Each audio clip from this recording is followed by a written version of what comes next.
El Señor Jesucristo vino a morir en una cruz y me salvó de mis pecados y de mi religión. ¿Qué religión es la verdadera, señor Alducin? ¿Acaso la Iglesia Católica salva? La respuesta es no. ¿Y la Iglesia Protestante? La respuesta es tampoco. Entonces la Iglesia Budista, la respuesta es tampoco. Entonces, ¿cuál es la verdadera religión? Y la respuesta de la Biblia es ninguna. Todas las religiones conducen al infierno. Y en esta noche vas a entender muy bien que aunque seas católico, aunque seas protestante, o posiblemente no tienes ninguna religión, tú necesitas una relación personal, íntima, viva, orgánica con el Señor Jesucristo. Quiero hablar en esta noche sobre uno de los temas más importantes que podríamos hablar cualquier noche. Y es el tema de la cruz del Calvario y la muerte del Señor Jesús. Al entrar todos ustedes aquí en Acapulco, ven ahí en la colina que está enfrente del Cerro de las Brisas, una cruz iluminada actualmente, y las personas la ven noche tras noche, tras noche, tras noche, pero sin embargo no significa absolutamente nada para tu vida. Es solamente un adorno que cuelga ahí en la bahía de Acapulco, pero sin entender las personas el profundo significado que tiene esa cruz para aquella persona que ha puesto su confianza en la sangre bendita del Hijo de Dios. Quiero leerles a ustedes en esta noche de la primera carta a los Corintios, versículo 18, las siguientes palabras. Porque la palabra de la cruz es locura a los que se pierden, pero a los que se salvan, esto es, a nosotros, es poder de Dios. Pues está escrito, destruiré la sabiduría de los sabios y desecharé el entendimiento de los entendidos. ¿Dónde está el sabio? ¿Dónde está el escriba? ¿Dónde está el disputador de este siglo? ¿No ha enloquecido Dios la sabiduría del mundo? Pues ya que en la sabiduría de Dios el mundo no conocía a Dios mediante la sabiduría, agradó a Dios salvar a los creyentes por la locura de la predicación. Hace 2000 años, un hombre murió en esa cruz. Y cuando este hombre estaba muriendo, hubo 3 clases de fenómenos sobrenaturales. El velo del templo se rasgó. Las tinieblas cayeron sobre el planeta Tierra. Y hubo un gran terremoto que estremeció absolutamente toda la Tierra. Estos 3 fenómenos que tuvieron lugar cuando ese hombre estaba muriendo indican solamente una cosa: que la muerte de ese hombre en la cruz no era la muerte de un hombre ordinario. El centurión que estaba bajo sus pies, al ver las tinieblas que caían sobre la tierra y el terremoto que sacudía la tierra, exclamó de lo profundo de su corazón: verdaderamente, este era el Hijo de Dios. Judas, el hombre que entregó a Jesucristo, al ver la muerte de ese hombre en la cruz, al ver su sangre escurrir de su cara, le dio pavor lo que él había hecho. Y agarró las 30 monedas que tenía en sus manos y fue y las arrojó enfrente de los otros ancianos, porque ni siquiera ellos las quisieron recibir. Y era tan grande el remordimiento de Judas que fue a un árbol y se ahorcó. Los discípulos le habían abandonado. Aquel hombre colgaba de esa cruz entre el cielo y la tierra. Y Dios estaba en esa cruz, Dios estaba en ese hombre reconciliando consigo mismo al mundo. ¿Qué significa esa muerte? ¿Por qué tenía que morir Jesucristo? ¿Qué acaso no había otra manera en que Dios pudiera manifestarnos el único camino de la salvación, la profundidad del pecado y su grande amor? La respuesta en la Biblia es, no había otro camino. Ese hombre tenía que morir y derramar su sangre para que en esta noche tú entendieras lo que significa la cruz del Calvario. Quiero darles a ustedes 7 razones por las cuales fue necesario que Jesucristo muriera.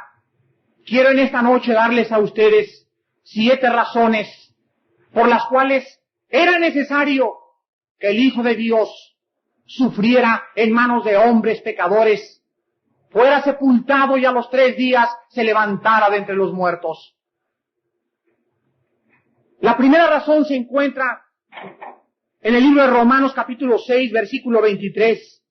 Y la Biblia dice estas palabras: porque la paga del pecado es la muerte, pero el regalo de Dios es vida eterna en Cristo Jesús, Señor nuestro. La Biblia dice que el hombre pecó. La Biblia dice que tú pecaste, amigo. Si tú has visto trampa en la escuela, es fraude. Si tú has tenido relaciones antes de casarte, se llama fornicación. Si has mentido, se llama mentira. Si has robado en su compañía, estás calificado de ladrón.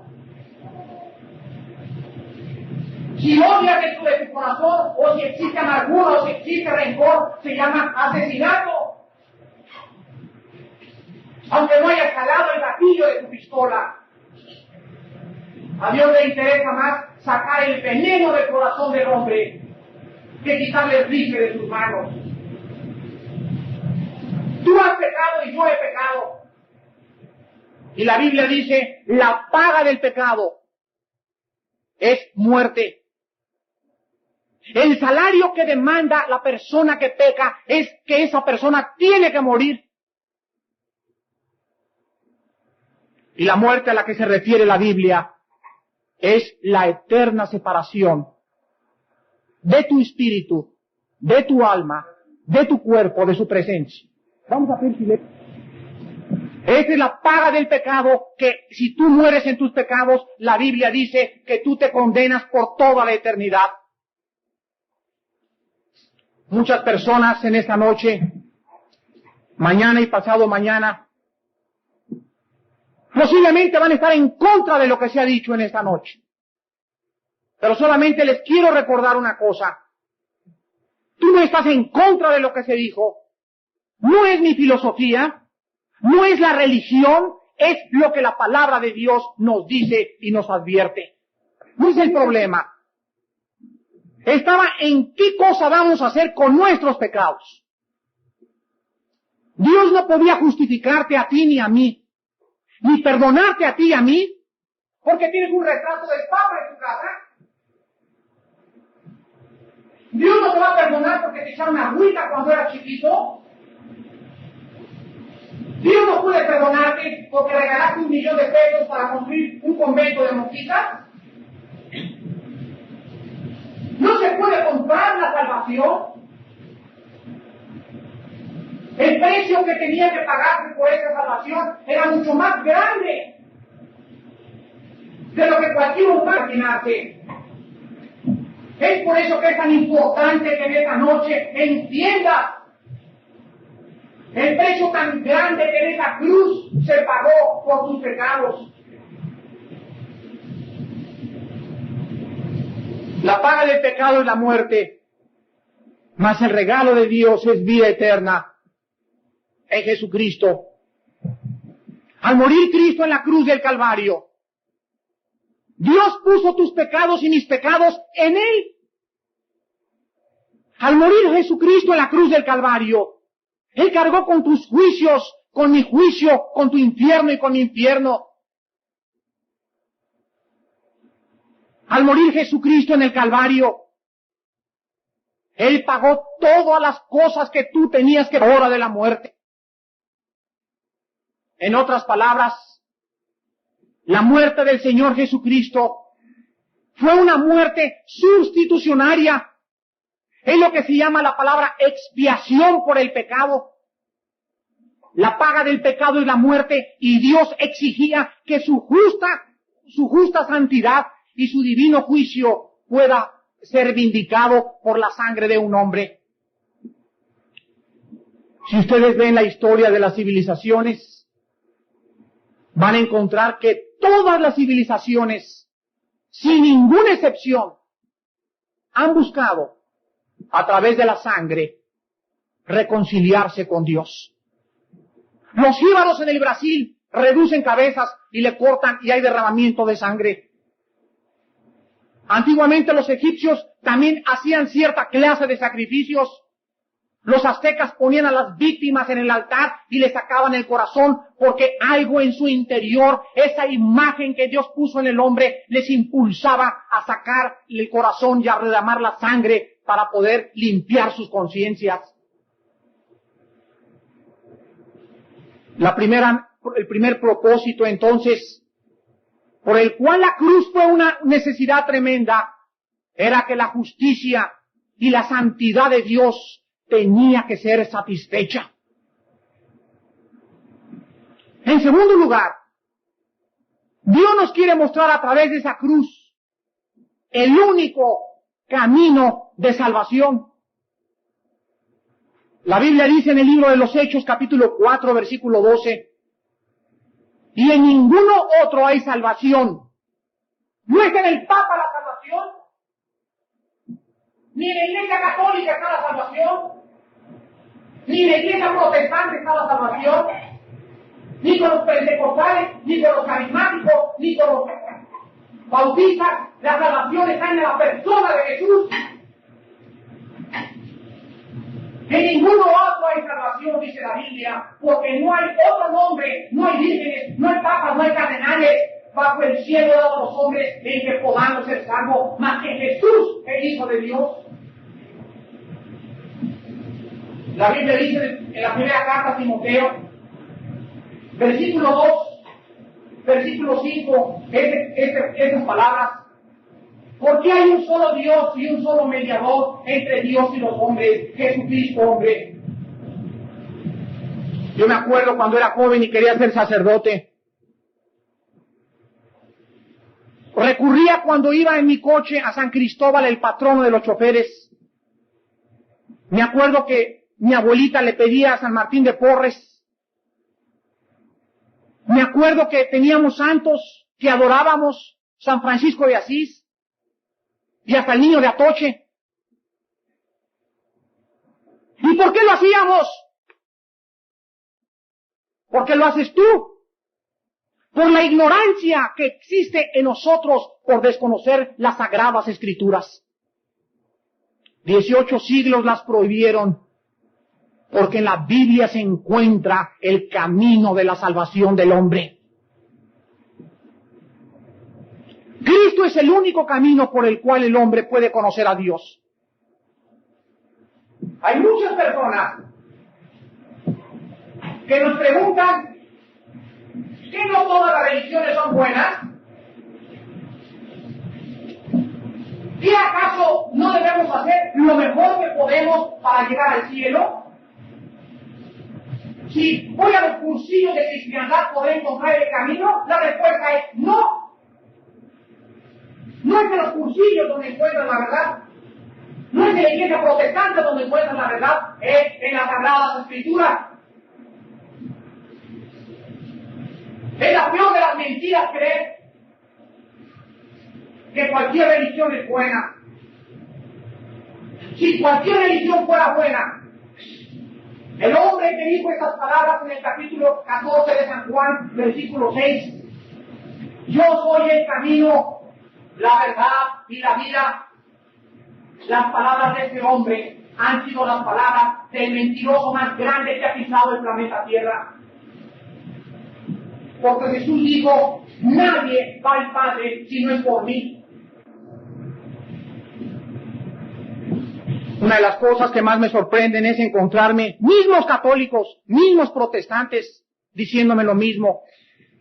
Le pregunté a una señora que tiene 25 años en la Acción Católica, de golpe de pecho y de comunión todas las noches, que sí ella conocía el camino de la salvación. Y me dice, yo tengo una amiga budista, y yo creo que ella se va a salvar si ella hace lo mejor que puede. ¿Y cuántas personas han tenido años en su religión y no hay un cambio, no hay una conversión interior? Sí, amigos, la cruz nos muestra el único camino de la salvación del hombre. En tercer lugar, la cruz nos habla del amor tan profundo de Dios por nosotros. Porque de tal manera amó Dios al mundo, que ha dado a su Hijo unigénito, para que cualquiera que en Él crea en esta noche, no se pierda, mas tenga la vida eterna. En esto consiste el amor, dice en Primera de Juan, no en que nosotros hayamos amado a Dios, sino en que Dios nos amó a nosotros y envió a su Hijo en propiciación por nuestros pecados. Dios no podía escribirnos en el cielo, te amo.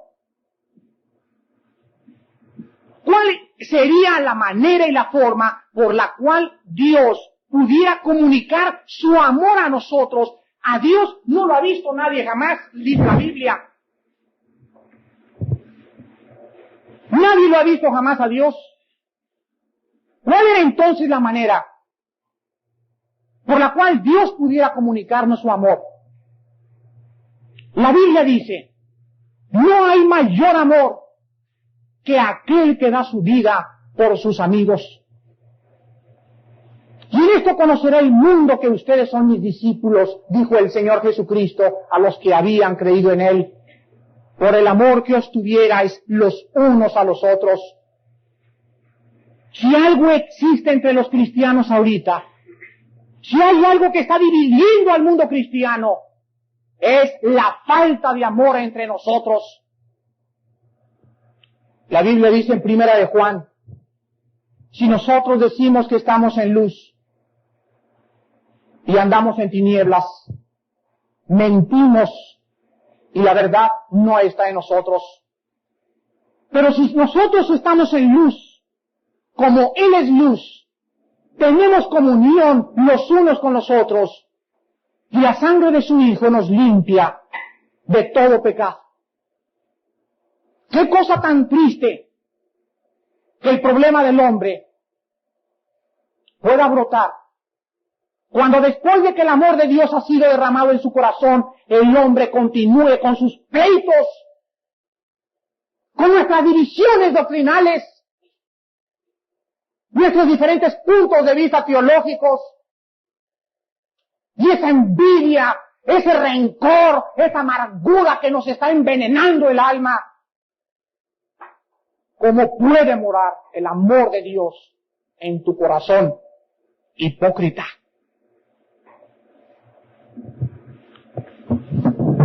En cuarto lugar, la cruz nos habla que la humillación y la muerte de uno mismo es el único camino a la verdadera vida.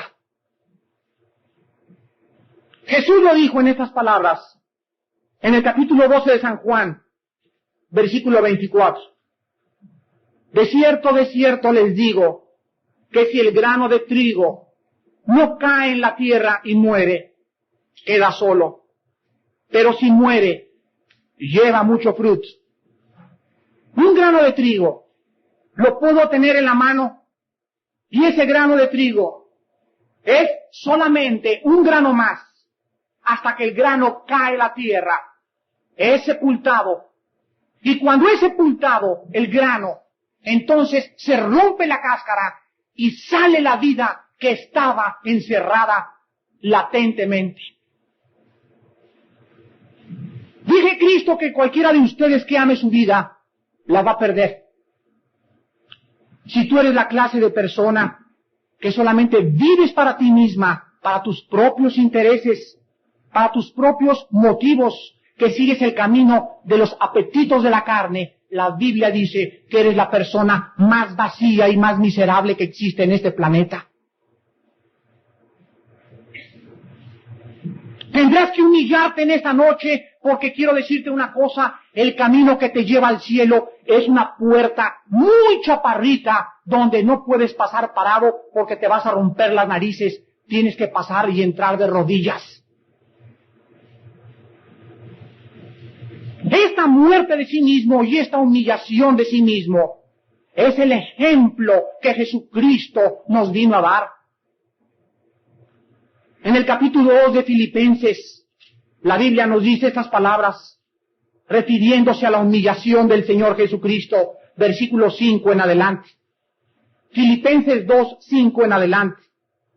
Haya pues en vosotros este sentir que hubo también en Cristo Jesús, el cual siendo en forma de Dios, no estimó el ser igual a Dios como cosa que aferrarse, sino que se despojó a sí mismo, tomando forma de siervo, hecho semejante a los hombres, y estando en la condición de hombre, se humilló a sí mismo, haciéndose obediente hasta la muerte, y muerte de cruz. Jesús tuvo que venir a este mundo siendo él mismo el creador de todas las cosas. La Biblia dice, y vimos aquel verbo hecho carne, y vimos su gloria, gloria como del unigénito Hijo del Padre, lleno de gracia y de verdad. Aquella luz verdadera que alumbra a todo hombre venía a este mundo. En el mundo estaba, el mundo fue por él hecho, y el mundo no le conoció. A lo suyo vino, y los suyos no le recibieron. Mas a todos los que le reciban en esta noche, él les dará el derecho de ser llamados hijos e hijas del Dios Altísimo. Jesús nació en un pesebre. La Santísima Virgen María, cuando traía a ese niño dentro de sus entrañas, anduvo tocando las puertas de todas las casas, despreciado y humillado entre los hombres, varón de dolores, desde antes de nacer a este mundo. Y todo el mundo le cerró las puertas al Señor Jesucristo. Vivió como un carpintero humilde durante cerca de 30 años. A los 30 años se comenzó a manifestar a los hombres y les comenzó a preguntar a las personas, ¿quién dice la gente que yo soy? Y unos le contestaban, unos dicen que eres Elías, otros dicen que eres Moisés y el profeta. Y Pedro se voltea y le dice, en verdad te digo que tú eres el Cristo, el Hijo del Dios viviente. El Señor Jesús se voltea y le dice, dichoso seas, Pedro, porque esta revelación no te fue dada de ti mismo, esta revelación te ha sido dada de mi Padre que está en los cielos. El Mesías del mundo, el ungido por Dios, venía a este mundo a enseñarnos que la vida de la humillación de uno mismo y la muerte de uno mismo es el único camino a la vida. Los hombres por naturaleza, nosotros buscamos nuestros propios intereses. Acumulamos dinero y le echamos al banco. No nos importa más que mi esposa y mis hijos y las demás personas que se las lleve el ciclón. Es el egoísmo del hombre el que hace que el hombre se porte peor que un animal. Hoy en la mañana estábamos en el grupo ACA, los hombres que representan este puerto, y lo único que les pudimos decir es esto. La Biblia dice que el problema de Irán e Irak actualmente es un problema que se fue profetizado hace 2600 años en el capítulo 38 de Ezequiel. La Biblia profetiza que Irán va a formar parte de Rusia según Ezequiel. La Biblia profetiza, y de eso vamos a hablar el sábado, que el anticristo va a surgir como un gobernante, como un genio militar, un genio comercial, un genio político y religioso que va a gobernar y a controlar el mundo. Y les voy a decir por qué. Porque el mundo ya no soporta ni el capitalismo ni el comunismo. 5 años milité en el Partido Comunista, en las guerrillas, creyendo que un sistema era la solución. El comunismo es maravilloso, el capitalismo también. El problema no son los sistemas, el problema somos nosotros. La Biblia dice en Gálatas 2:20 las palabras del apóstol Pablo: con Jesucristo estoy juntamente crucificado, y ya no vivo yo, sino vive Cristo en mí. Y lo que ahora lo vivo en la sangre y en la carne, lo vivo por la fe en el Hijo de Dios, el cual se entregó a sí mismo y me amó hasta la muerte. Sí, amigos, la cruz nos habla que el camino de la humillación y el camino de la muerte de uno mismo es el único camino a la vida. Cuando tú renuncies a tus intereses, a tus deseos y a tus motivos, entonces podrás conocer lo que significa: con Cristo estoy juntamente crucificado. En quinto lugar, la cruz significa que en esa cruz se llevó a cabo el juicio del mundo. En el capítulo 12 de San Juan, versículo 31, Jesucristo expresa estas palabras: ahora es el juicio de este mundo. Ahora el príncipe de este mundo será echado fuera. Fue en esa cruz donde fue juzgado el egoísmo, la corrupción, la violencia y el pecado de la raza humana. El castigo que tus pecados y mis pecados merecían, Dios los puso en la persona de Jesucristo. La cruz revela la profundidad de la corrupción de la naturaleza del ser humano. Los psiquiatras y los psicólogos, y ojalá que en esta noche hubiera muchos de ellos, tratan de estudiar la conducta del ser humano por medio de sus manifestaciones exteriores. El 65% de los psiquiatras en Estados Unidos son divorciados. ¿Cómo puede un hombre, me pregunto, que no se conoce a sí mismo, poder ayudar a otra persona?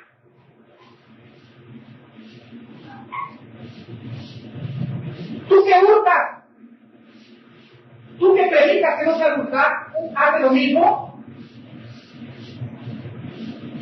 No juzguéis los unos a los otros para que no sean juzgados, dice en el capítulo 2 de Romanos. ¿Qué es la psicología? La ciencia que trata de descubrir la psique o el pensamiento o por qué el hombre hace lo que hace sin ninguna explicación. ¿Y sabes cuando tú vas a un psicólogo lo que el psicólogo te da de medicina? Pobres señoras neuróticas llegan así después de haber fumado 4 cajetillas de cigarros. ¿Qué hace el psicólogo? Recetarte tranquilizantes. Llegan las señoras a dar de puro chocho. Me he encontrado incluso cristianos que toman pastillas tranquilizantes para dormir, que toman pastillas para adelgazar, que toman pastillas para comer, a base de puros chochos, sin saber que las drogas, las pastillas están relacionadas con el mundo de los demonios. Mañana vamos a hablar en el Hotel Ritz acerca de Satanás y los demonios. Vengan los que estén interesados en la magia, en el ocultismo y en la parapsicología, para que se enteren lo que las Sagradas Escrituras dicen acerca de este tema. De edad, que el novio le engañó y le embarazó. Y la niña, cuando supo que ese muchacho no la quería, sino que solamente habían confundido la lujuria y la pasión con el amor, entonces la niña se le rompió su corazón a la mitad y llegó a cortarse las venas con una navaja Gillette y la pusieron en la Cruz Verde, de donde me hablaron a las 3 de la mañana que la fuéramos a visitar porque no pensaban que vivía. Cuando llegué estaba bajo una transfusión de sangre y lo único que me dice: Armando, hace 3 meses en una cruzada que tú tuviste afuera de Tlalpan, yo escuché el Evangelio de Cristo, me burlé y pisoteé lo que estaba diciendo y yo quise hacer lo que me daba la gana y creí que era libre. Y se encontraba en el hospital al borde de la muerte. Y me dice: lo único que te quiero decir es esto. Quiero recibir a Jesucristo antes de morirme. Dios en su grande misericordia le concedió a esta muchacha arrepentirse antes de morir. Yo llegué a las 4:10 de la mañana a la Cruz Verde y a las 4:45 la muchacha murió. ¿Cuántas muchachas hay en el mundo, en la ciudad, que viven engañadas y no se les da la oportunidad que se le dio a esta muchacha? Gracias, bendito seas, por haberla salvado, porque yo sé que ella nunca jamás regresará a la tierra, pero nosotros la volveremos a ver. La cruz significó el juicio del mundo. En sexto lugar, la cruz significa que los caminos de Dios no son nuestros caminos.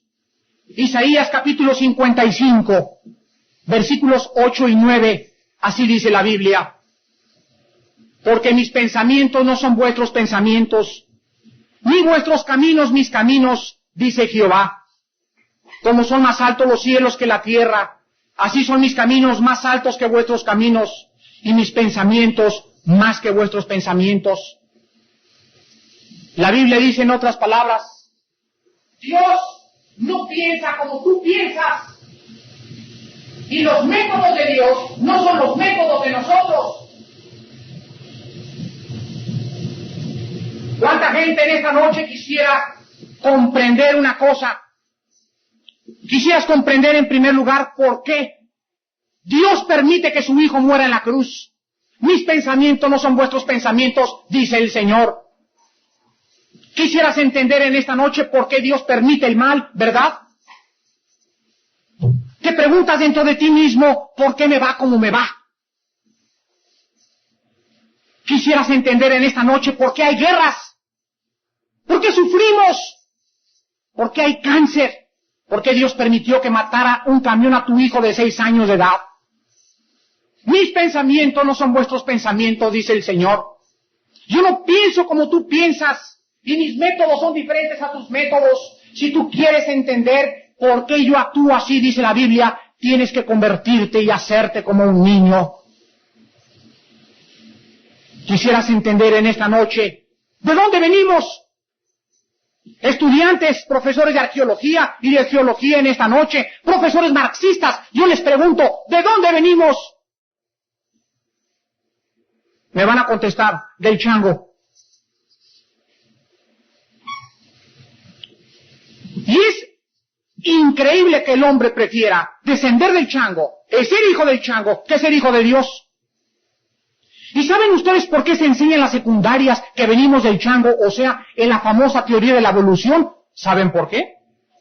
Porque el hombre, cuando llega al límite de su inteligencia, cuando llega al límite de su razón, el hombre comienza a inventar, comienza a especular, comienza a filosofar, comienza a sumergirse en un mundo de teorías, de hipótesis y de falsas premisas. Porque jamás va a encontrar, nunca jamás, un hombre, ni Carlos Darwin lo hizo, el famoso eslabón perdido.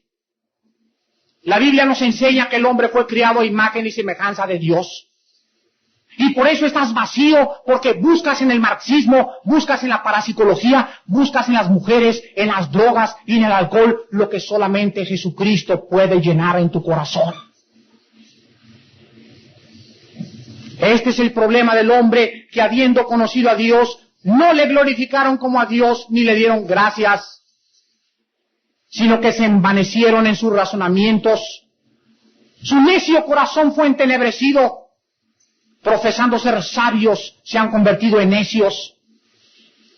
Hace 2 semanas estuvimos en el Politécnico en la Ciudad de México, en la Facultad de Ingeniería Industrial, en la UPIXA. Y se levanta un joven y me dice, Marx dijo que la religión es el opio de los pueblos. Yo me paré y le dije a ese joven, amigo, yo estoy de acuerdo contigo.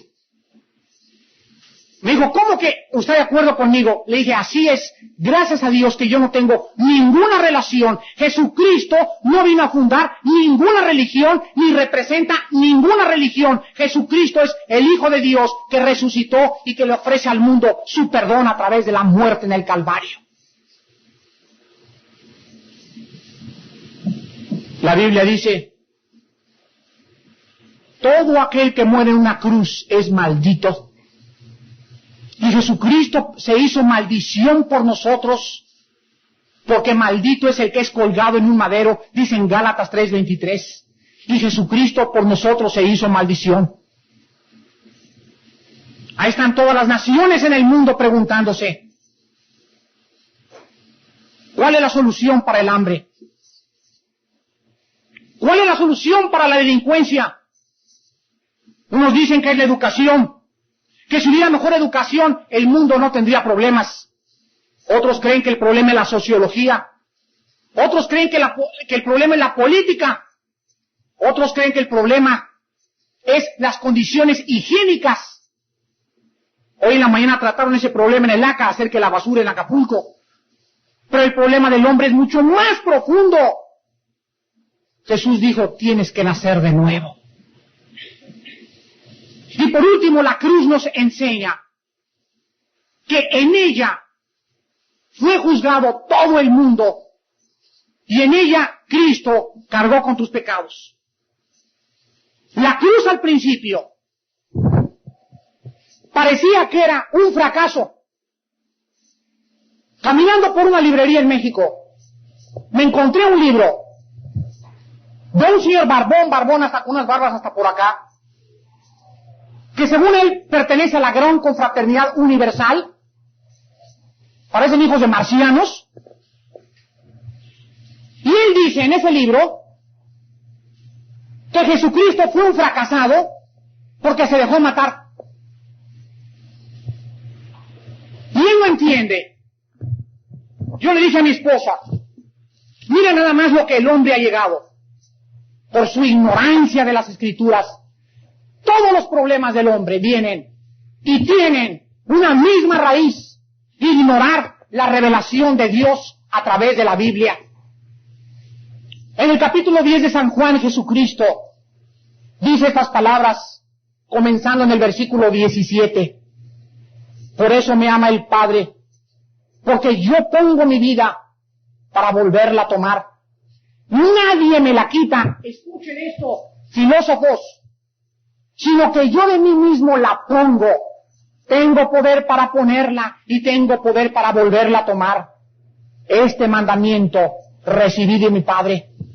La Biblia dice en el libro de Colosenses, capítulo 2, estas palabras, comenzando en el versículo 13. Y a ustedes, estando muertos en pecados y en la incircuncisión de su carne, Él les dio vida juntamente con Él, perdonándoles todos los pecados, anulando el acta de los decretos que había contra nosotros, que nos era contraria, quitándola de en medio y clavándola en la cruz, y despojando a los principados y a las potestades, esto es, Satanás y el mundo del oculto, los exhibió públicamente, triunfando sobre ellos en la cruz. El capítulo 2 de los Hebreos, versículos 14 y 15, la Biblia dice, así que por cuanto los hijos participaron de carne y sangre, Él también participó de lo mismo, para destruir por medio de la muerte al que tenía el imperio de la muerte, esto es, al diablo, y librar a todos los que por el temor de la muerte estaban durante vida sujetos a ser esclavos. Un Una de las cosas que más me sorprendieron aquí en Acapulco es encontrarme que subiendo ahí antes de llegar a las brisas se asoma uno para abajo y ahí está una iglesia donde se adora a Satanás. Hay misas satánicas en Acapulco. A este grado ha llegado la sociedad de Acapulco. Por la ignorancia, porque están buscando y son cautivos, presos del diablo. Y quiero decirles algo a esas personas que están en lo oculto. Todas las personas que buscan las misas satánicas mueren de muertes trágicas. Todas. Porque dijo Jesucristo, el diablo vino para robar, para matar y destruir. Y te quiere destruir engañándote y vendiéndole tú tu pobre alma al diablo. Y antes de acabar en esta noche quisiera hacer una pregunta. ¿Dónde están los cristianos en Acapulco? ¿Qué están haciendo? Les voy a decir lo que están haciendo. Se están peleando entre ellos. Los alacranes, cuando nacen, se comen a la madre. Y Acapulco no es conquistado. El grupo de políticos con los que estuvimos en la mañana necesitan ver a alguien que viva la vida cristiana. ¿Cómo le puedo yo hablar a una persona que cree en Jesucristo cuando en mi trabajo estoy haciendo lo contrario? ¿Cómo puede el mundo creer que nosotros hemos sido convertidos de las tinieblas a la luz? Hemos sido rescatados para anunciar las virtudes de aquel que nos llamó de las tinieblas a su luz admirable. Yo prefiero que la iglesia de cristianos, y cuando digo la iglesia no me refiero a católicos, ni a presbiterianos, ni a bautistas, ni a carismáticos. Cuando digo la iglesia me estoy refiriendo a las personas que tienen una relación con Jesús. Las demás son organizaciones religiosas. La iglesia no son los edificios, somos las personas. Cuando los cristianos en este puerto vivan una vida santa, una vida sacrificada, una vida de muerte a sí mismos, es cuando Acapulco será incendiado con las flamas del Evangelio. Mientras tanto, el juicio de Dios está cayendo sobre la iglesia de Cristo en Acapulco. Y nosotros vamos a ser los primeros en ser enjuiciados. Porque más culpa tenemos nosotros que conocemos la verdad, que por el pobre mundo de pecadores que no conocen y están esperando quién les lleve el agua de la vida. En la cruz de Cristo fue muerto un hombre. Y en esa muerte existe el perdón de tus pecados. ¿No quisieras en esta noche, amigo mío, por primera vez en tu vida, darte cuenta que tienes una religión, pero que no tienes una relación? ¿No quisieras en esta noche humillarte? Qué difícil es, ¿verdad? Pero el camino de la humillación, repito otra vez, es el único camino para poder conocer la verdadera vida. ¿Quisieras en esta noche entregarle tu vida a Cristo? En la cruz Dios manifestó su amor por ti. En la cruz manifestó que solamente Él es el único que te puede ayudar. En la cruz fue manifestado el juicio del mundo. En la cruz Dios demostró su inmensa y profunda santidad. En la cruz Jesucristo triunfó sobre la muerte y sobre la vida y se levantó a los 3 días y nos dice: véanme, tóquenme, porque aquel que cree en mí, aunque muera, volverá a vivir. Bendita esperanza, bendita fe que Dios ha puesto en nuestros corazones, y es una sola vida la que Dios nos ha dado. ¿Qué estás haciendo con tu vida? Levántate, tú que duermes, y te alumbrará Jesús. Vivan por Jesucristo, vale la pena. No hay mayor privilegio que entregarle su vida a Jesús, el Hijo de Dios. Conocerás la verdad y la verdad te hará libre. Lo quisieras hacer en esta noche, les pido que inclinen su rostro. cuando su voz les enseñaba diciendo: bienaventurados los pobres en espíritu, porque de ellos es el reino de los cielos. Bienaventurados los que lloran, porque ellos recibirán consolación.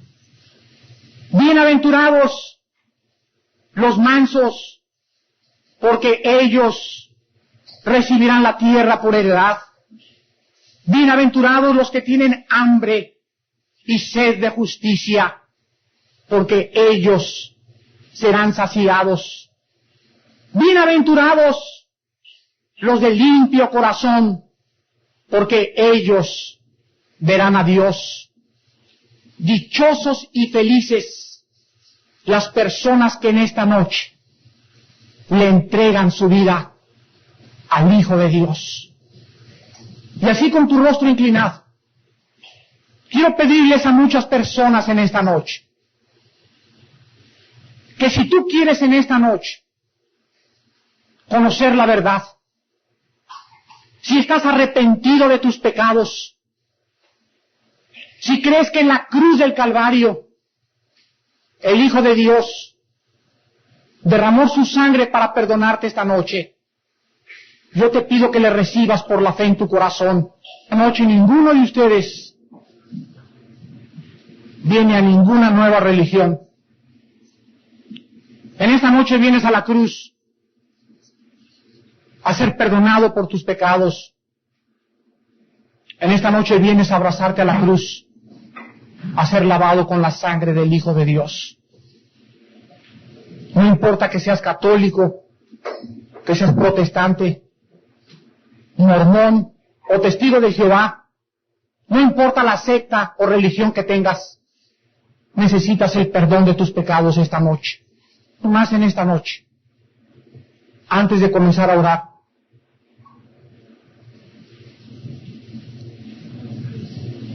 levántate de tu asiento y pasa a recibir a Jesucristo, el Hijo de Dios, en tu vida. Posiblemente sea la última vez que Dios te habla. Posiblemente esta noche caigas muerto. ¿Qué cuentas le vas a entregar a tu Creador?